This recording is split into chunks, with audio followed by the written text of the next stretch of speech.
Everybody good evening. तो आज हम जा रहे हैं अपने जस्ट बगल गांव परसारी में बगडवाल मेला देखने। तो गांव से थोड़ा आगे बढ़े तो हमें एक पत्थर मिला, ये मशरूम शेप में है, देख सकते हो। ये देखो भाई, ये देखो मशरूम के शेप में है पूरा ये। और हमने ये रास्ता क्रॉस करना है, उसके बाद एक वैली आएगी छोटी सी, तो उसके बाद सामने ब्लेज दिख ही रहा होगा, थोड़ा सा आपको विजुअल हो ही रहा होगा। तो वहाँ जाना है हमने सामने। ये देखो भाई, बहुत सुंदर वैली यार। आज तो मौसम भी काफ़ी अच्छा हो रखा है, ये देखो पूरा क्लाउडी हो गया, कहीं धूप है कहीं छाँ है। तो मिलते हैं थोड़ी देर में। तो ये फेस्टिवल है, तो हर साल होता है ये नंदाष्टमी के बाद तुरंत इसका आयोजन किया जाता है। तो भाई बहुत बढ़िया होता है। तो भाई यहाँ का रास्ता भी संकरा है, लेकिन इन्होंने अच्छे तरीके से बना रखा है यहाँ पे रास्ता, तो लोगों को यहाँ पे जाने में कोई प्रॉब्लम नहीं होती है। ये देखो मेरे भाई, और मेरे साथ हैं शैलेश भाई। शैलेश भाई जो आगे जा रहे हैं हाथ हिलाते हुए। ये आजकल इन्होंने पौनी भी बना दी है, बाल लंबे कर दिए पूरे हीरो के माफिक। और कभी ऐसा वक्त था कि हम यहाँ पे एक छोटा सा हनुमान जी का मंदिर है, तो यहाँ पे पूजा करने आते थे। तो बहुत पत्थर ही पत्थर है, काफ़ी गुफाएं हैं यहाँ पे। तो यहाँ पे अब ऐसा सिचुएशन हो गई है, यहाँ पे भालू वगैरह आने का बहुत डर होता है। तो बहुत खतरनाक भीषण जंगल बन गया है ये अब। पहले यहाँ से हम पूजा करने उस ऊपर जाते थे, यहाँ पे जो ये वैली दिख रही है सामने टॉप पे, तो यहाँ पे जाते थे हम। तो चलो कोई नहीं, आगे बढ़ते हैं हम यहाँ से। तो आज का मौसम इतना सुहाना हो रखा है, ये देखो मेरे भाई। तो भाई ये जीतू बगडवाल का जो फेस्टिवल है हर साल नंदाष्टमी के बाद होता है, यहाँ पे आयोजन किया जाता है। आप मेला का आनंद लीजिए। अभी मैं आपको पूरा फेस्टिवल दिखाऊंगा। तो मिलते हैं थोड़ी देर में। कि भाई क्या कहना चाहते हैं बगडवाल के बारे में, क्या नॉलेज है आपको? हाँ, ये बगल के गांव में होता है लगभग 3 साल में एक बार, या फिर यूँ कहें अष्टमी के तुरंत बाद नंदाष्टमी होती है, उसके तुरंत बाद ये इसका आयोजन करता है। हमारे गांव ग्राम सभा मेरे से जस्ट 1 किलोमीटर जोशीमठ की तरफ। तो कुछ किंवदंतियाँ हैं और कुछ इसमें रियलिटी भी है, जैसे जीतू बगडवाल बोलते हैं। तो जीतू बगडवाल ही यहाँ पे ये मुख्य जाते हैं। जहाँ तक जीतू बगडवाल की बात है, यहाँ से ऊपर मलारी जाओगे आप, तो जहाँ जहाँ जीतू बगडवाल ने प्रवेश किया वहाँ कुछ बगडवाल के जो भी कहें, कई अलवार थे, कई लोग तो अपने अपने हथियार रखना शुरू किया। जहाँ जहाँ कुछ हथियार रखे गए वहाँ बगडवाल अवतरित हुई। वैसे जैसे ग्राम सभा मेरठ में जाओगे आप पांडव देखता है, पांडव नायक जाता है। बिल्कुल बिल्कुल अष्टमी होती है।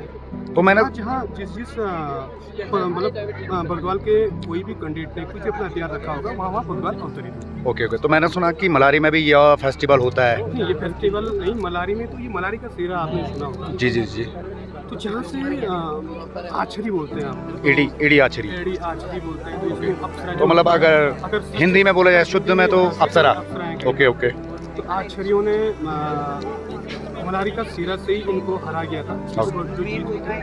हरना यानी कि एक जो सुंदर सा कोई बच्चा अगर आपको सुंदर सा दिखता है, हाँ, तो उसको कैप्चर कर देना। स्मृति में उठाने का, कोई भी आप हो, मैं हूँ या कोई भी, स्मृति में उठाने का मन करता है। जीतू बगडवाल में जीतू एकदम इतने खूबसूरत थे कि मन को लुभाने वाले, अति ज्यादा खूबसूरत अप्सराओं का उन पर मन आ गया। बिल्कुल बिल्कुल मन आ गया। तो मलारी से ये कहानी शुरू हुई, तो मन आया। तो उस दिन अप्सराओं ने कहा कि हम तेरे को हर लेते, मतलब ले लेते। तो उसने एक दिन की मोहलत मांगी, बोला एक दिन के लिए मैं अपने ये सेरा है, मलारी का सेरा है, वहाँ मैं धान की रुपाई कर लूँ, उसके दूसरे दिन आप उसके दूसरे दिन जैसे रुपाई कंप्लीट कर लूँगा और आप मुझे अपने साथ ले जाना। मगर उन्होंने वहाँ पे जीतू बगडवाल ने एक अपना दिमाग घुमाया। उन्होंने क्या किया कि जितने गाय बैल बकरी सब, अब जितने भी हल लगाने वाले थे, जितने भी रुपाई करने वाले थे, सब कुछ जीतू जैसा रूप बना दिया। और सब कोई मतलब मिट्टी निकलती ना रुपाई में, तो सब कुछ जगह मिट्टी लगा दी। बिल्कुल। उसमें यहाँ अवतरित है या नहीं मुझे पता नहीं, पर जो है समूलो बोलते हैं। ये कोई जातिवाचक शब्द नहीं है, मतलब मोलू समूलो वो थे। तो मोलू समूलो आता है, बहुत बढ़िया, बहुत सुंदर, बहुत सुंदर। सब इसी में थे ये। तो कुछ किंवदंतियाँ हैं और कुछ सच में है जो यहाँ पे अवतरित होते हैं। बिल्कुल बिल्कुल। तो बहुत बहुत धन्यवाद आपका, आपने हमें इन्फॉर्मेशन दी। मैं सुखदेव भाई का आभार व्यक्त करता हूँ। इन्होंने जैसी स्टोरी बताई उसके अकॉर्डिंग मैं संक्षिप्त में वर्णन करना चाहता हूँ। तो सुनिए आप जीतू बगडवाल जी की कहानी। जीतू बगडवाल की कहानी उत्तराखंड की सबसे आकर्षक और लोकप्रिय कथाओं में से एक है। यह कहानी इस क्षेत्र की संस्कृति मान्यताओं और परंपराओं से गहराई से जुड़ी है।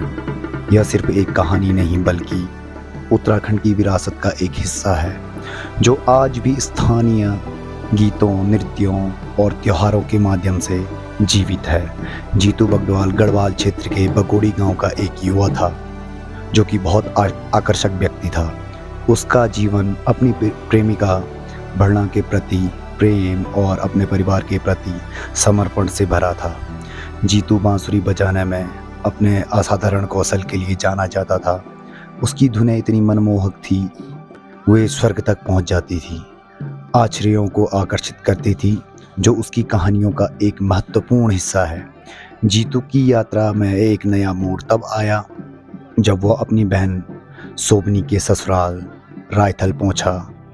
उसकी मां ने उसे जाने से पहले चेतावनी दी थी कि पहाड़ की चोटियों पर बांसुरी मत बजाना। हालांकि जब जीतू खेत के हरे भरे जंगलों में पहुंचा तो वह वहां की सुंदरता देखकर मंत्रमुग्ध हो गया। शांत वातावरण से अभिभूत होकर वह एक पेड़ के नीचे आराम करने लगा और बांसुरी बजाने लगा। तभी आश्चर्य मधुर ध्वनि की ओर आकर्षित हुई और जीतू के संगीत में मंत्रमुग्ध होकर उसके सामने प्रकट हुई। जीतू पर मोहित आश्चर्यों ने जिद की कि वे उनके साथ चले। ये कोई साधारण अनुरोध नहीं था, इसका मतलब था कि जीतू का सांसारिक जीवन समाप्त होना। हालांकि परियों ने उसे ले जाने की कोशिश की, जीतू अपने इष्ट देवता भैरवनाथ के आशीर्वाद से अपनी नियति टालने में कामयाब रहे। उसने परियों से वादा किया कि वह उनके साथ जाएगा, लेकिन अपने कर्तव्य पूरे करने के बाद ही। उसने आषाढ़ के 6वें दिन पारंपरिक धान की रोपाई के दौरान अपने अंतिम दिन के रूप में चुना। जीतू जानता था कि धरती पर उसका समय समाप्त हो रहा है और भरना को छोड़ने के विचार से उसका दिल भारी हो रहा है। वह उससे आखिरी बार मिला और अपने प्यार का इजहार किया। दोनों के बीच गहरा रिश्ता था, लेकिन जीतू जानता था कि नियति के उसका अंत पहले ही तय कर चुका था।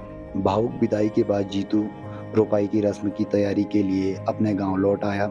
आषाढ़ की षष्ठी तिथि आते ही जीतू अपने बैलों के साथ खेत जोतने लगा। अपनी बात मानकर आश्चर्य प्रकट हुई और जीतू अपने बैलों सहित धरती में समा गया और फिर कभी वापस नहीं लौटा। उस दिन से जीतू बगडवाल को इस क्षेत्र में देवता के रूप में पूजा जाता है।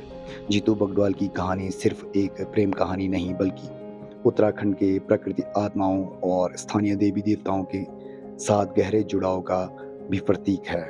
उनकी गाथा गीतों, नृत्यों और अनुष्ठान के रूप में आज भी जीवित है। जीतू बगडवाल नृत्य आज भी कुछ गांवों में त्योहार के दौरान, खासकर रोपाई के समय, इस महान व्यक्ति की बलिदान और समर्पण को याद करने के लिए किया जाता है। स्थानीय मान्यता के अनुसार टिहरी गढ़वाल का रहस्यमय खेत पर्वत ही वह स्थान है जहां जीतू बगडवाल हमेशा के लिए लुप्त हो गई। कहा जाता है कि इस पर्वत की परियां आचार्या उनकी बांसुरियों से मंत्रमुक्त हो जाती थी। कुछ ग्रामीणों का कहना है कि आज भी उनकी दुनिया में खेत के घास के मैदान में छिपे हुए रहते हैं। मैंने खेत पर्वत टिहरी का रहस्यमय परिलोक जहां जीतू की कहानी आज भी जीवित है। तो दोस्तों, मैं थोड़ा सा ज्ञान बटोर पाया। जितनी मेरी क्षमता थी उतनी मैंने जीतू बगडवाल जी की कहानी आपको सुनाई। आई होप आपको अच्छा लगे। अब लौट चलते घर की ओर, मिलते हैं नेक्स्ट ब्लॉग में।